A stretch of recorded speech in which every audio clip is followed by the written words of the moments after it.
Hello. Hey, Jesse, how's it going? I'm good. How are you, Nate? Doing good, doing good. Hold on one second. Make sure I got this set up right. Sure. Got my wife coming down. Janie's coming down in just a little bit. She should be here soon. Bogey just got a, I don't know if you'd see him over there. Oh, sure. Little guy. I took him to the vet yesterday, so he got a DHHP shot in his left toe. So he's a little lethargic right now. I'm Jenny. Hi, Jenny. And then real quick, before we get started, so I film a lot of my training and consultations and stuff, just to put up to educate people, because I feel like the more they know, just the better off they are. Just to let you know. So I was reading up on Bogey's consultation, and seems like you got some resource. He has some resource guarding issues, and then also you have your child as well, correct? Okay, and I saw what your goals were. So this is there's certain things that can be addressed. There's other things where there's kind of realistic and unrealistic expectations. So I'm going to educate on all of that and kind of tell you what can be done, because currently, unfortunately due to COVID, all my in-home stuff and in-facility stuff has been indefinitely canceled, but I can at least work with people virtually. And I'm working with people out in the park, because we can maintain social distancing and I don't have to actually work with the dog. Your case is a little different, but once I get your information, I'll let you know what can be done, okay? Okay. Alrighty, so go ahead and tell me about Bogey. Log out. I'm so sorry. I need to clock out of my work. I forgot to do that. Sure. I'm down here so quick. Yeah. You're fine. So where do you want me to start? I'm sorry. I can start from when you started to see this behavior from him. When we got him as a puppy, and we brought him home we were still living in Rogers Park. But we first started seeing like the resource guarding as a puppy, Okay. even. Sure. So it's kind of like ingrained in them. And we've worked with a few, like I said, and Jenny can probably speak to it better than I can, but we've worked with a couple of different trainers throughout the past few years to try to get help with that, but just haven't had much luck with it. I'm assuming these were through positive reinforcement? I'm sorry? Was that positive reinforcement with the trainers and the food? A lot of it was food, yep. Okay, alright. A lot of it was food. So the last one, and I think I mentioned, we had bark busters come by a couple years ago, and that wasn't necessarily, it didn't seem like it was positive reinforcement.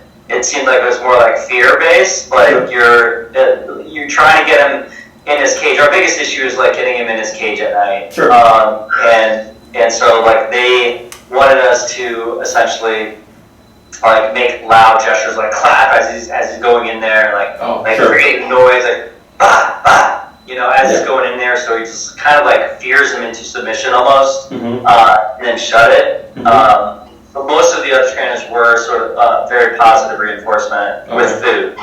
Okay. And get an add on that? Yeah, I feel like it, I guess I don't remember happening so much as a puppy, but maybe a couple of years in. I don't think it was right away. But well, not necessarily with the resource guarding, with food. He was growling, and like not, as a puppy we couldn't get stuff out of his mouth and stuff like that. Yes, that's very true. Yeah. Okay, so kind of like expanded, it seems, from first food and then like his kennel. Yeah, well, first it was really just like items on the street. He picked up everything on a walk. Sure. And we could not get things out of his mouth. Okay. Then, very rarely did he have a problem with us approaching his bowl until that did happen eventually, and we were able to resolve that with like positive reinforcement, and then it started happening again. Sure. How long would you say, what was that gap where you saw the progress and you maintained that progress before he started to display the behaviors again? I'd say with the cage at night, that was a very short gap. I can't remember. With the food, that's been, it's been probably at least 4 years, maybe 5. Sure. Yeah, so it was significant gap in between. And for Nate and I don't know what he would do with someone else, but. Sure. And I'll keep that point in your head because there is reasoning behind that. And so he has the behaviors again, or he's displaying them again, correct? Have you revisited what you learned previously and tried that again? We haven't, just because I think, because the cage at night, if it were just guarding the food bowl, I would be like, yeah, okay, we can handle this. But at night, him getting so tense, and then that I guess it's coming into the daytime, so now it just seems like that it just seems like a bigger issue than just the more we've dealt with before. So we haven't attempted it. Okay, no, sure. Has he ever made contact, or is it really just like a lot of like back off behavior? He has nipped, he has never sunk his teeth in, but he has scratched a niece and nephew, maybe about 5 times. We haven't been able to get them separated before something like that happens, and it's like instant, but has never gotten his teeth in anybody, but has definitely snipped. I don't think he's like intentionally trying to like bite. He just trying to scare us off, and it's close enough where he just kind of like nips us. Sure. Children in the house? It's a 2.5-year-old. Okay. And I think that was one of the things you had posted that she's like a girl, correct? She is, yeah. She's very rambunctious, all over the place. Yeah, 2.5 years old, right? Yeah. So standard kid, and he's not having it. Yeah, he wants to be most of the time as far away as possible. Okay. Oh, and he's always been like this with smaller, like anybody under like 3 feet tall. Like he just has been just anxious around kids, just the fear of like they're unpredictable. You know, so he's always kind of been like that. And then when she came into the picture, you know, he wasn't an only child anymore, and so he just, you know, it's been taking a long time for him to warm up to her. Sure. The kind of growling towards her, at what point, like in her, did you start to see it when she was crawling? Was it as soon as you brought her home and she would cry that he would be growling and barking?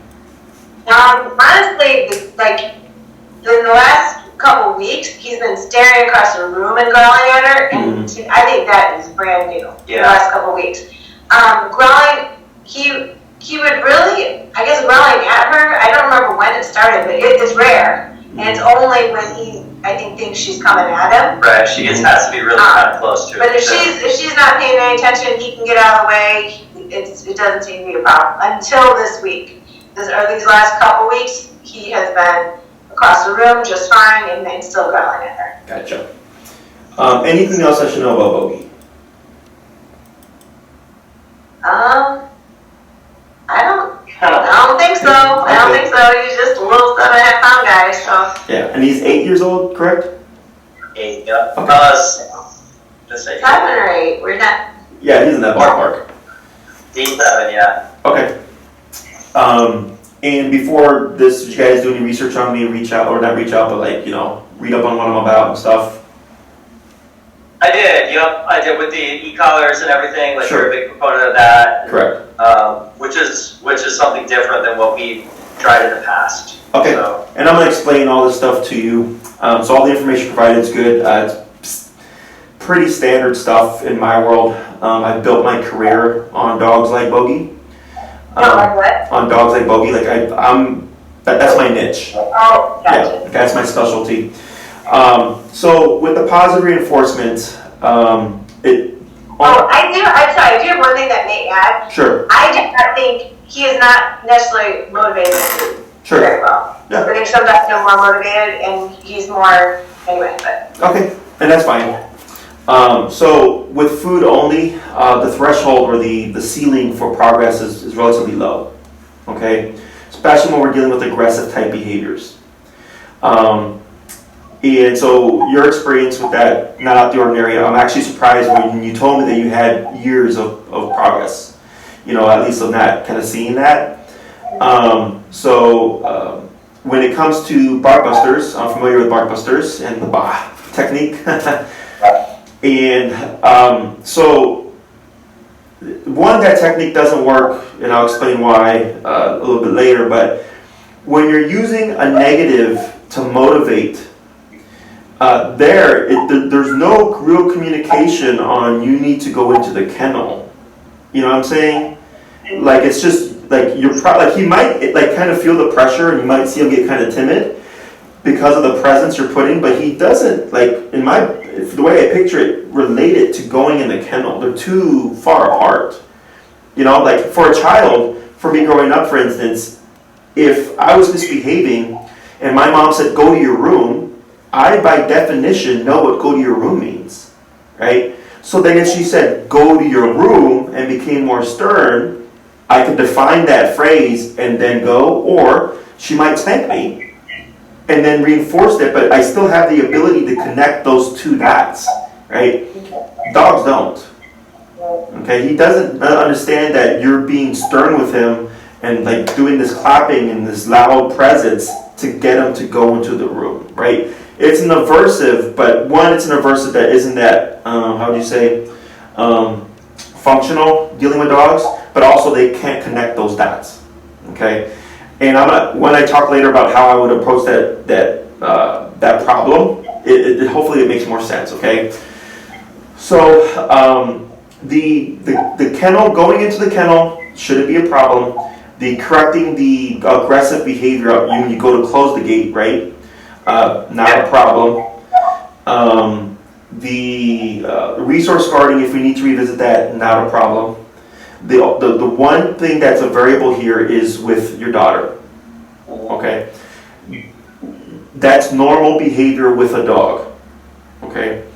So in our world, if I go to Target and I see a child misbehaving, I don't just spank the child. It's not my child, right? I might think someone needs to discipline this kid, but I won't do anything. Dogs don't do that. Okay? So if you put Bogey with some puppies, and the puppies were annoying him, he'd bite them. Not to be aggressive, but to correct them and say, you don't treat me this way. Right? So he's really looking at your daughter as a puppy, if you will. And that growling is really him saying hey, puppy, back away from me. You're too close. Right?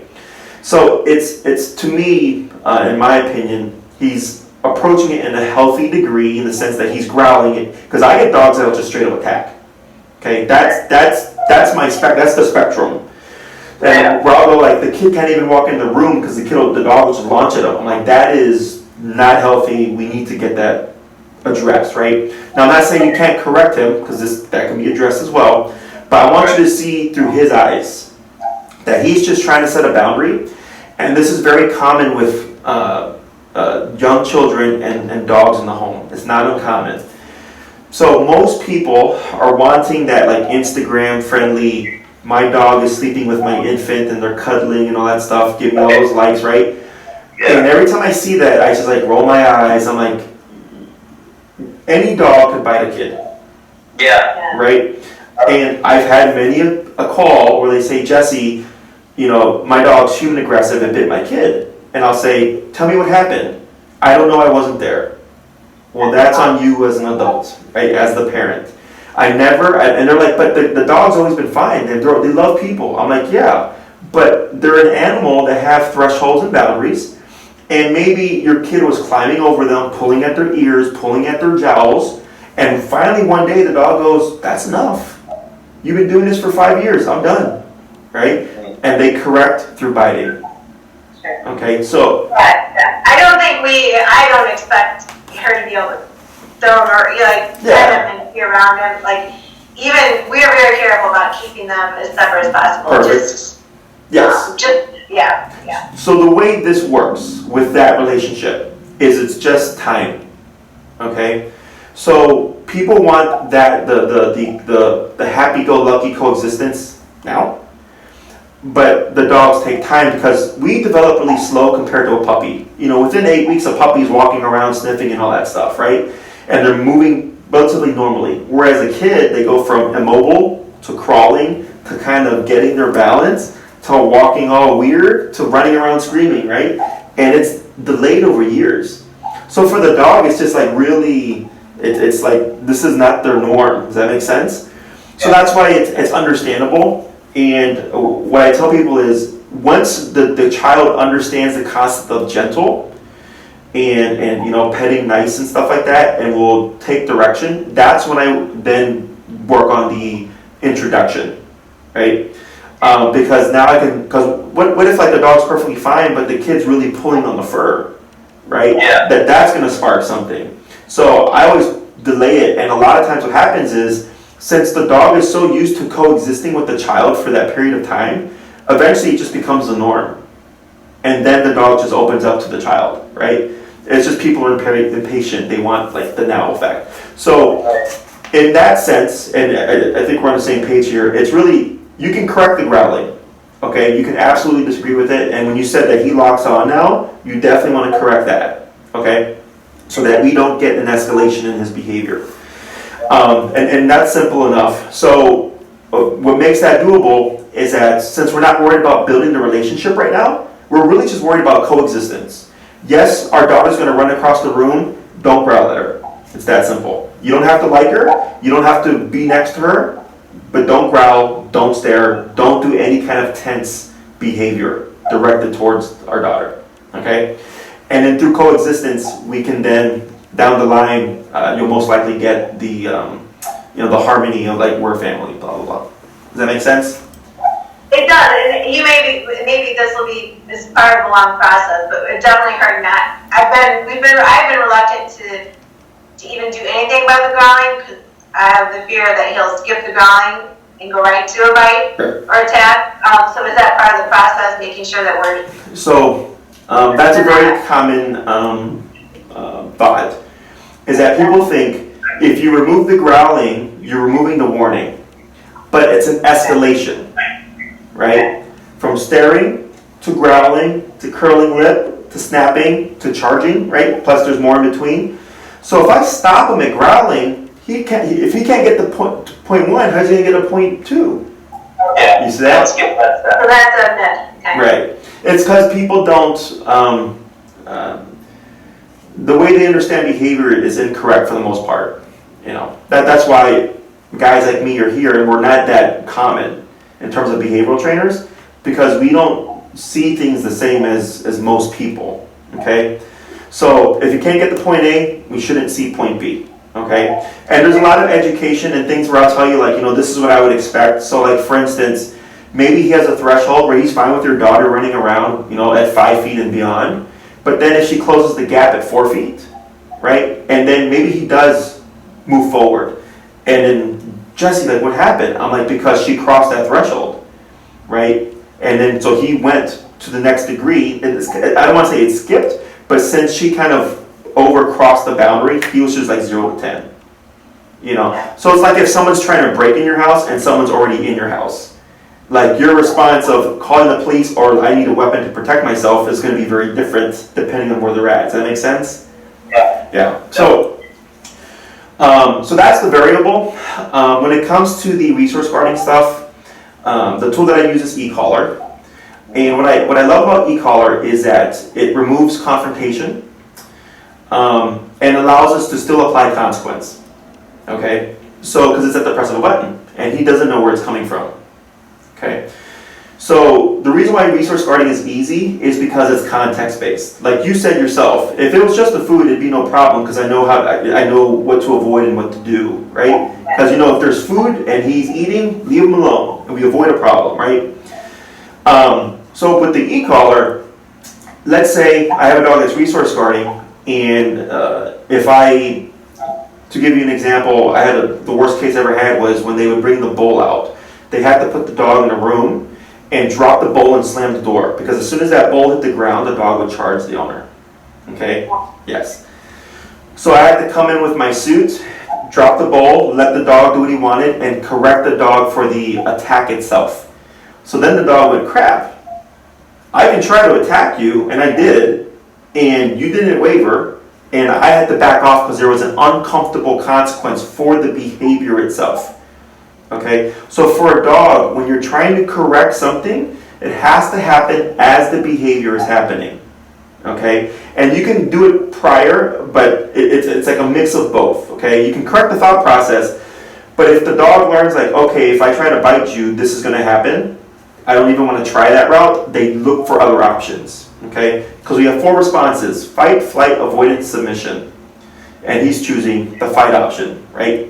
So when we deal with aggressive type behaviors, we always want to teach avoidance first. We want him to avoid conflict, always. Okay? He may not like the situation, but he's not going to go into conflict. He's going to go, you know what, Dad? I'm not going to mess with you when you're around my food. I'm going to back away. Right? So we can't have both, because a lot of people are like, well, I want my dog to be able to eat when I'm walking around him. I'm like, it doesn't work that way. Okay? Sometimes you can get it. Other times it's just have the dog avoid the problem so we don't ever have to worry about the aggression. Okay? So think of if Bogey, or actually, for example, with you guys, you know, if you really push that threshold, he nips, right? He's using physical consequence to tell you what to do. You see that? So that's his world. So in order for him to take you serious and back off, you technically would have to bite him back. But you're not going to get on your hands and knees and bite your dog, right? That's what the e-collar does. Okay, so it's a non-confrontational way of me being able to correct or bite the dog to teach them that that's not acceptable. Okay. What does that feel like? What is that like? Have you ever been to a chiropractor or a physical therapist? Yeah. You have. Have you ever had stim? Yes. Oh, this is great. So you guys are the 3rd consultation today, and everybody's had stim, which is perfect. Yeah. Okay. Because that's what e-collar is. Okay. It's stim. Okay. So most people, because electric, they think electricity. Okay. Right. It's electric, but not electricity. Okay. So there is a slight current, and I have one here, and I'll display it in a moment. That's centralized to where the 2 probes are making contact, and it contracts the muscle, much like with the nodes that they put on the muscle for humans. Right. Now. The application is similar. So with the human, they would raise the number, and then you would tell them that's too much. They would lower it, and they let the machine do its work, right? It's similar to dogs. Every dog's number is different. Size doesn't matter. I start low, and I work my way up until I find I have a contraction, okay? The contraction means I have connection. Doesn't mean I have the brain. And I'll play with the number a bit. And what I'm looking for is something like this with the dog where they're moving quite a bit, because that extra movement is telling me the dog is concerned. Okay? Yeah. If we don't have concern, it's not important. If it's not important, the dog's not going to do it or going to stop doing what you want it to stop. Okay? So like with me growing up, I was spanked, I was raised old school. My mom spanking me and my dad spanking me were very different. Okay? Yeah. So what my mom knew when she needed me to learn a lesson, she'd call my dad out and he'd come and he'd be the one with the belt, right? And then I would not play that game again with my mom, right? So kind of similar with the dog. So people tend to think when we use these aversives, they're like, oh, you're going to come in and just like punish the dog, right? I'm like, no. First, we do have to do some limited training, not related, to teach the dog what it is, okay? Because it's completely foreign. And then we shift gears and start targeting the behaviors. Okay? The main thing that I teach for every owner in every case is always leash walking. Okay?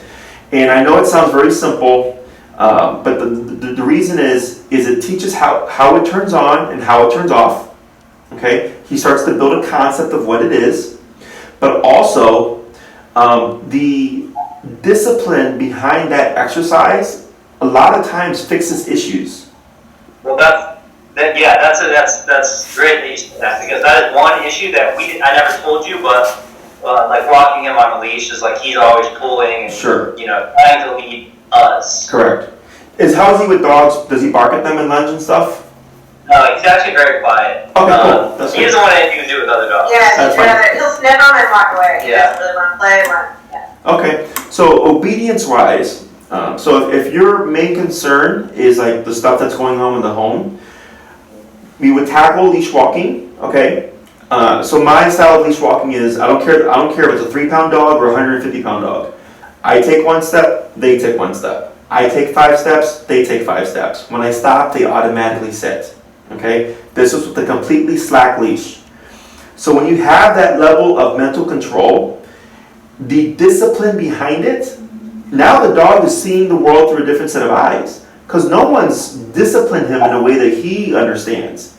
Right. So now he's thinking like, oh crap, well, now you're biting me. Do I really want to challenge these things? Okay? And sometimes it helps, sometimes it doesn't. If it doesn't, no big deal. Then we start to target things directly. Okay? Because it's context-based. You know, leash walking and charging the gate of the kennel when you're trying to close it are different. Yeah. But a lot of times when the dog is starting to see you in conjunction with discipline, you know, now they're looking at you differently, that you may not see that. Okay? Yeah. I guess there's one more, I want to make sure I talk to you about one more thing, but go ahead. No, go ahead. You can go ahead. One of the things that I feel like may not fit along with the rest of it is most recently, I can't even have him on my lap and pet him without him tensing and freezing up. And that is new too. Mm-hmm. And he'll lick me, like he wants to be petted, but then when I start doing it, he gets his tail's up and he's anxious. Okay. So it's been a long time since he's been able to sit. I've been comfortable with him just sitting and petting. And often because my daughter's probably really close too. Okay. So that's a good thing. With the same picture, but No, that's good to know. So there could be a couple of reasons for that. One, context, like you said, also my daughter's really close. Right, so that's one thing. The other thing is, it's not uncommon that when I get a dog like yours, he's essentially a bully, right? Is that the ego grows the longer it goes unchecked, right? Not to say that you didn't try, it's just he didn't respect it. That they start to make more and more rules, so to speak, right? So he's kind of deciding like, okay, I'm done with you petting me. That's essentially it, right? yeah. Okay. So the leash walking is possible. So one thing I would anticipate to see, okay, is that when we put discipline on him with the leash walking stuff, we may see him act out or become or look like he's being aggressive. It's what we call protest behavior. Finally, someone stepping in and talking to him and disciplining him in a manner that he understands and he's not had it for 7 to 8 years. So now you're going to see conflict. Okay? So then the concern becomes, well, is this making my dog aggressive? I go, no. You're confronting a problem and it looks worse because you are confronting it. Right? So if you're at the store and you see someone stealing, if you don't say anything, they get away with it, no problem. But if you're like, hey, that person's stealing, they pull out a gun, they pull out a knife, you've now potentially made the problem worse because you confronted it. You see that? It's very similar. It's not uncommon. We work the dog through it. He learns, I'm not going to get away with my shit. And then we continue. Okay? The positive here is that you have a small dog. Yeah. Very easy to just, if you have to pick them up, you just pick them up, right? But I point this out because I've seen this enough. I've dealt with these cases plenty of times where for me it's normal, but for the owner it's not. Right? I expect to see it. So when they see it happening, they're like, ah, Jesse, is this shit going south? I'm like, no, this is what I expected. They're like, oh, okay. So it helps that they know it ahead of time. So when it happens, they're like, oh, Jesse must really know his shit because he called it. Okay? So, he's a small dog, and I've done this with bigger dogs, you know. So that's why I would read over your consultation, because human aggression right now for me would be difficult to work with, because typically it is a lot of me working with the dog. But when I saw a little Yorkie, I'm like, yeah, this shouldn't be a problem, okay? So we have that, and then the getting them to go in the kennel, okay? So I understand what they were trying to do with Barkbusters, is they're trying to use a negative motivator to get them in the kennel to essentially respect the fact that you're sending them in there. But that's too confrontational. You're making yourself bigger, you may be shouting, bah, clapping, right? A lot of energy. I'm really quiet. So with the e-collar, what we can do is use negative, which is the e-collar, the contraction, and the only way that contraction is going to shut off is until he gets that butt in the kennel. And then when his butt is in the kennel, it goes away, right? Yeah. And then, if I try to close it, and he tries to attack the gate, well, guess what? I can correct them while I go close the gate, because I don't need to have contact with them. And I don't need to say anything, I don't need to yell at them, I don't need to be loud. Yeah. It's all press of a button. Is that something that would stay on them all night then? So, is that like... that's a good question. In the beginning, I would anticipate we're going to be using it more often than not, because your problem is actually within the home, from everything's going on, right? In most cases, the problems are outside the home. So it's reversed, okay? So in the beginning, what it would look like is the collar on when you know you're going to need it, okay? So if we know, like, hey, at 9 o'clock we kennel him up, it's going to be a problem. At 8:30, he's collared up already. Okay, so it's not 9 o'clock collar, then kennel, because then you'll start to get some issues there, okay? And then you start to create habits. So if I say kennel, he runs, he shoots his little butt inside that kennel, because he's thinking that collar's going to go off, right? And he doesn't want that. So he's going to be like, crap, I better listen when they say kennel, because this is going to happen, I don't like it. And plus we can correct if we get any tension, okay? And then we leave the collar on for the night, and then in the beginning to see how he does, and then we start to play with like kind of removing it and stuff like that, okay? The one thing... In the interim, like the first, few weeks or whatever, could it be, like, is it just a training tool, or could it be a potential replacement in the interim of like a regular leash or a collar? So everything, I always want to get everything by verbal command, right? So leash, no leash, collar, no collar. When I say kennel, he wants to run his butt in that kennel, right? To avoid the collar. Every case is different. Yours is like right in the middle. Like it's not extreme and it's not like minor. Because in some cases I come in and I'll do a couple things with the dog and it's complete 180, right? In other cases, because they just never had discipline. In other cases, you don't have a dominant dog, you have a domineering dog. He has a false sense of confidence because he's gotten away with stuff, right? So once he gets the taste of his own medicine, and you, it's all about repetition and conditioning. So for me, I can have a dog on verbal command within 2 days for a lot of stuff because I'm very, generous with the remote. I'm tapping for everything. So dogs like, crap, Jesse, don't play.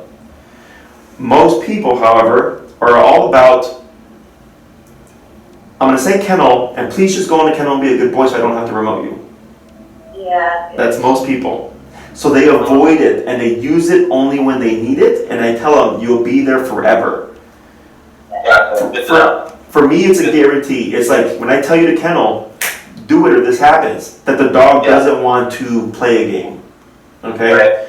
And everybody's, the progress for everybody is different. If you're really gung-ho about it, it's boom, week after week, just progress, right? And then it's just, okay, cool, we just practice this for a bit, and then we start to wean away.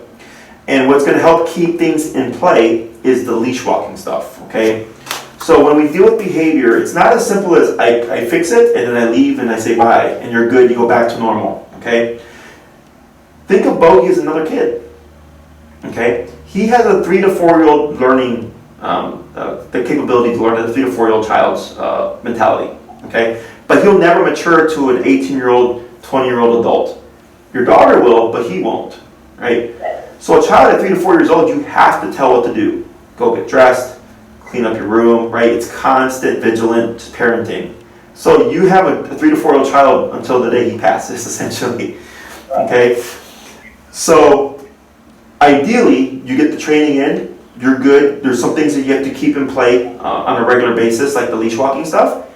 And the leash walking is what keeps things, fresh in his head, because you walk him on a regular basis, right? So typically with your kind of case, how it would work is, in the beginning, it's a lot of collar in the home when we need it, and then you're doing your leash walking exercise. And then when you'll kind of know, where you're like, man, Jesse, like he's been great for like weeks now. That I go, cool, let's start to dial away on these things, right? And then you'll keep up the leash walking with the collar, but you're removing it in the home, okay? But since he spends most of his time in the home, typically there's no issues with that, okay? That you would still use it when you take him out for a walk, because it just keeps it in his head that like discipline is still here. That it helps us from regressing in terms of the kennel stuff. Does that make sense? Yep. Yeah. Questions so far? No, I don't think so. There's going to be other things that we're going to do that are going to allow you to correct bogey that aren't collar specific, so that you're not at a loss if you don't have it. Okay. So I would essentially educate you on, on the tool, applying it, your exercises, but then also during that time, you're wanting to avoid conflicts that you cannot win. Okay? So if I know like, oh crap, like it's time for bed and I don't have bogey's collar, then you would want to try to approach that as an indirect way as possible. Because if he goes into conflict and he wins, you're taking steps back. Sure. Okay. And I actually, not too long ago, I had a Shih Tzu that was adopted. It was fostered to adopt, and he was attacking the husband. Oh my The gosh. husband would come home and he would just charge at him and attack him. And when they came for the consultation, he attacked me and he was like biting my shoe, and he meant business. Okay, he intended to do harm, and they thought he was an anxious, nervous dog. And then they boarded him here with me for like a couple of days, and I'm like, no, he's just a jerk. He's not anxious. Like, literally, yeah, he's a little jerk. I'm like, he wasn't anxious. It's completely different. He was just like, leave me alone, back off. I don't like other males. And I told them, all the stuff that I told them was like 180 of their positive trainer. And this dog had been surrendered back to them so many times, the rescue, that they told them to contact me. And when they told me, I was like, that is crazy. They never send me people because they're anti-me. Right. And, we had the training and everything was 180. I'm like, you need to correct this dog. He needs to have physical consequence, like, this and that. Like, if your dog's attacking you, you need to defend yourself. And they adopted him. Wow. Because he finally put himself in check and was like, oh, I'm not the big dude in town anymore. Yeah. We were speaking his language, Yeah. And when we talk about physicality, okay, so I like the e-collar because it removes a lot of confrontation. And when we go through this process, I tell everybody, don't do what you're not comfortable with, okay, until I can show you if needed. Is that if a dog can bite me, why can I not defend myself? There's this kind of real common ideology. If a dog attacks you and you kick it to defend yourself, that's wrong. I go, no, the dog can do far more harm to you than you can to the dog. Now, Bogey's 8 pounds, right? So if I defended myself from Bogey, it would be appropriate to an 8-pound dog. But if you can be physical with me, why can't I be physical back? Is essentially the conversation, okay? So I'm going to give you a lot of tools, as many as I can, and then you pick and choose what works best for you. Every household is different, right? Now, if you come back and say, like, Jesse, we did e-collar, we didn't like it, we're not going to use it, then I tell you, like, well, then our ceiling for progress is dropping down tremendously, because that's a big factor, okay? But I don't want you to think that that you're going to come in and, like, make your dog scream and yell and, like, run all over the place and stuff, right? Like, it makes more sense than that, okay? Yeah. But does this make sense? Yeah. Right? Yeah. Yeah, so I love positive, but unfortunately, if there's nothing that says don't do that, the dog's going to keep winning. Right. It's not about how he feels. It's about that you pay for the rent, you pay for the food, you pay for the vet bills, you pay for this consultation. What does he contribute? Yeah. Right? So you're allowed to have your rules. And obviously, what you're wanting isn't out the ordinary. It's completely normal, right? I want my dog not to attack me when I close the kennel. It's normal, right? We just have to correct them. It's like me when I threw a tantrum going into my room when my mom said, go to your room. And then I threw a tantrum and then she walked in and spanked me. You're not going to throw a tantrum when I send you to your room. Right? Yeah. Yeah. And so when you see it that way, it's like, this makes a lot of sense. Yeah, did it make e-collars for toddlers? What you do with your e-collar when I'm not around, you know? The question, I did see a couple different kinds. Yes. On the site, They do make them. Recommendation on that. Yes, so they. Recommendation on that. There's one. Yes. So Bogey's of course 8 pounds. That they've made one for dogs his size. Okay. That it's even, so the smallest one that I have here is this one, and the largest one is this one. Okay. So about a half or so the size, and I think the one they have now is just a smidgen smaller than even this one. I think it's 30% smaller. So that's most likely the one that you're going to need. Okay. So the difference is the output. This is meant for 70-pound dogs. This is meant for 35 and under. Okay. Yeah. So 40 on here would be like 20 on here. Okay. So this just, I get more with less power on this one. In your case, I don't think you're going to need anything more than that. I think you'll be fine with just that.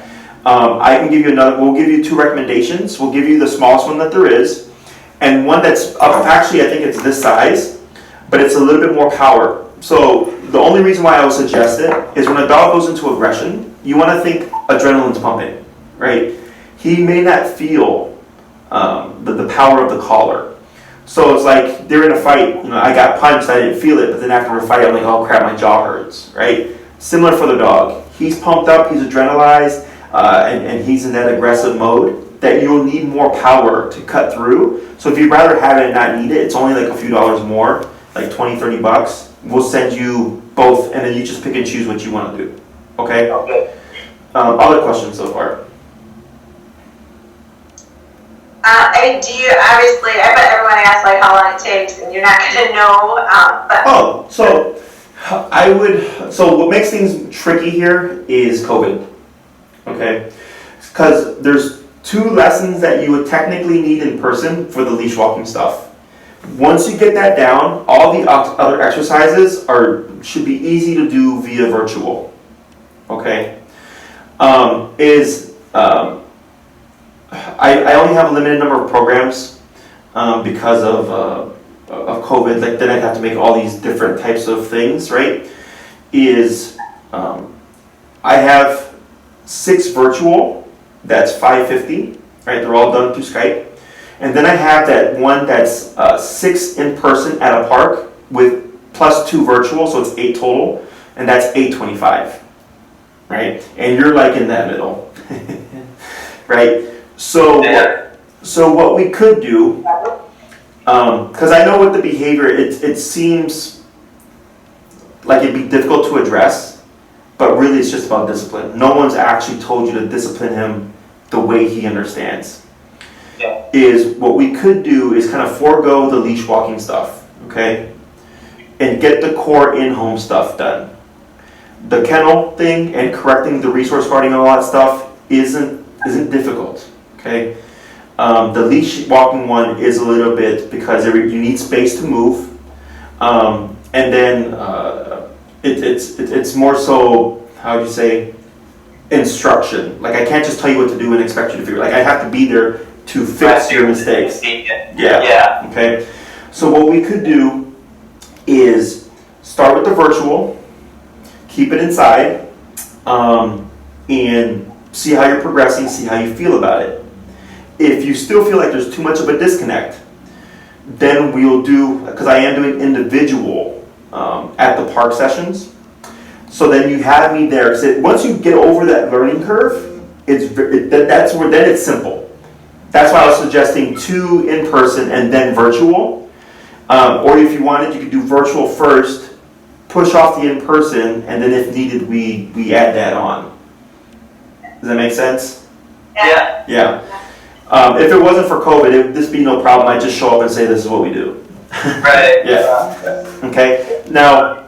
Park that you're using for the in-person, or where is the park located, I guess? I've been suggesting Oz Park because it's nice and big. It's pretty central to Chicago. There's plenty of space for us to be away from people, but still have space to move. And if I need distractions, I had a consultation earlier with a dog, is dog reactive and lunges at dogs. We have that there as well. So it's a nice, like, kind of singular spot. If you have issues with traveling or anything like that, you can talk to Maria, and then we'll try to pick a park that's closer. But I'm trying to centralize it just to make it easy, because I've been there. I know the park like the back of my hand. So. Are you closer to the north side or south side? I'm in Logan Square. What? I'm sorry. I'm in Logan Square. So yeah. Because we're up western, and Warren Park is a pretty big. Yeah, Warren Park, Indian Boundary Park. Yeah, Warren Park would be a good spot. Too. Okay.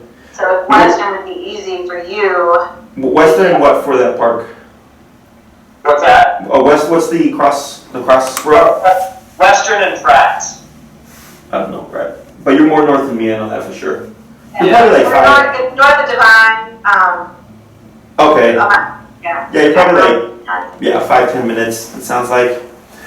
Shouldn't be a problem. I don't think. Okay. If we need to meet there or meet for the training, whatever. Other questions? Not that I can think of. Yeah. Does this make sense? How can we start? But this is all making sense to you guys? What's that? It does. Oh yeah, totally. I feel like it does make sense of stuff we've read and even I think what we've heard from other trainers just haven't gotten the right tools to Yeah. implement. It's really just lack of information, and even though like there's other trainers that use this tool, everybody uses it differently. So that's the other thing. So that's why there's not a kind of concise, ideology about training. And I don't think there ever will be. Like we're always button heads and stuff like that, just like with politics. But it's perfectly safe. My 8-pound Chihuahua, this is actually his collar. Okay. So all my dogs are trained on e-collar, including my 8-pound Chihuahua, and he's off-leash trained. He can walk off-leash on all that stuff. And he was a jerk when I got him, living up to the Chihuahua name. So I don't foresee any issues here. As long as you follow my instruction, I'll provide videos as well to kind of add added or supplementary information. There's another trainer that I watch from time to time, and I use some of his videos to send to people so they have a visual. And I'm also going to be adding stuff to my YouTube channel to help kind of aid people as well. Because unfortunately, without me working with the dog hands-on, it is a little bit more difficult, but e-collar makes it very simple, or as simple as it can be. Yeah, I guess I feel